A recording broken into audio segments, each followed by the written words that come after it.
క్రీస్తునందు పరిశుద్ధులందరికీ కూడా ప్రభుపేట వందనాలు చెల్లిస్తున్నాను. నేనే ఇద్దరు వ్యక్తుల చరిత్రను మార్చిన ఒక రెండు ప్రాముఖ్యమైన పదాలండి ఇవి. నేనే. మొట్టమొదటి వ్యక్తి ఇస్కరియోతు యూదా. యేసు ప్రభువుతో కలిసి 12 మంది అపోస్తులతో కలిసి ఒక ఉన్నతమైన ఆధిక్యత పొందిన యూదా గారు ఆయన జీవితంలో చేసిన పొరపాటు ఏంటంటే, ఆఖరి అవకాశం యేసు ప్రభు అవకాశం ఇచ్చారు. ఆఖరికి వారు రొట్టె ద్రాక్షరసం తీసుకుంటుండగా, నన్ను అప్పగించేవాడు మీలో ఉన్నాడు అంటే ప్రతి శిష్యుడు కూడా కంగారు పడి, ప్రభువా నేనా అని అంటూ ఉంటారు.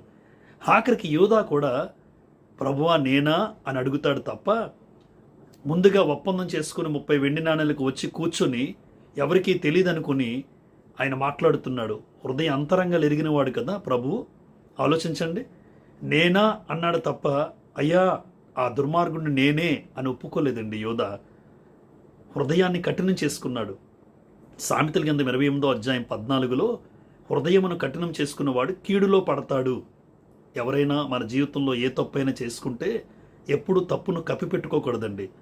అదే సమయంలో నేనే అన్నాడు దావీదు గారు. నాతాను ప్రవక్త వచ్చి, నువ్వు పాపం చేసావు దావీదు, నువ్వు తప్పు చేసావు, దేవునికి విరోధంగా నువ్వు పాపం చేసావంటే, అవునయ్యా ఆ తప్పు చేసింది నేనే, ఆ పాపం చేసింది నేనే అని దావీదు ఒప్పుకున్నాడండి. కన్నీరు మున్నేర ఏడ్చాడండి.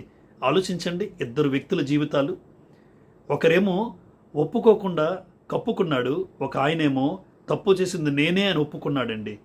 అతిక్రమములు దాచిపెట్టువాడు వర్ధిల్లడు, వాటిని ఒప్పుకొని విడిచిపెట్టువాడు దేవుని కనికరాన్ని పొందుకుంటాడండి.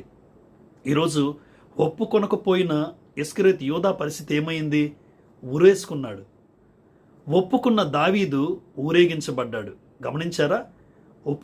ఒప్పుకొనకపోయిన యూదా ఊరేసుకున్నాడు, ఒప్పుకున్న దావీదు ఊరేగించబడ్డాడు. ఇస్కరియోతు యూదా జీవితంలో మరణదండం వచ్చింది, దావీదు గారి జీవితంలో రాజదండము దేవుడి చేతికి అనుగ్రహించాడండి. దానికి కారణం ఒకటే, ఈ రెండు పదాలు చూడండి, నేనే. ఈరోజు మన జీవితంలో ఎవరెవరు ఏ తప్పు చేశారో, ఎవరెవరు ఏ పొరపాటు చేశారో తెలియక, అయితే దేవుని దృష్టిలో ఏ తప్పు చేసినా మన జీవితంలో దాన్ని దిద్దుకోవాలి, ఒప్పుకోవాలి. ఒప్పుకొని విడిచిపెడితే ఆ దేవుని కనికరాన్ని పొందుకుంటాం తప్ప ఇస్కరియోతు యూదాలాగా ఎవ్వరూ ఎప్పుడు ఎన్నడూ వారి జీవితంలో హృదయాన్ని కఠినం చేసుకోకూడదండి. కఠినం చేసుకుంటే ఫరోకు వచ్చిన పరిస్థితి ఈరోజు ప్రతి ఒక్కరికి జరుగుతుంది. ఫరో తన జీవితంలో హృదయాన్ని కఠినం చేసుకుంటే 10 తెగుళ్ళు వచ్చి ఐగుప్తు దేశం అంతటా నాశనమైంది. ఈరోజు ఇద్దరు వ్యక్తుల జీవితాలు నేనే.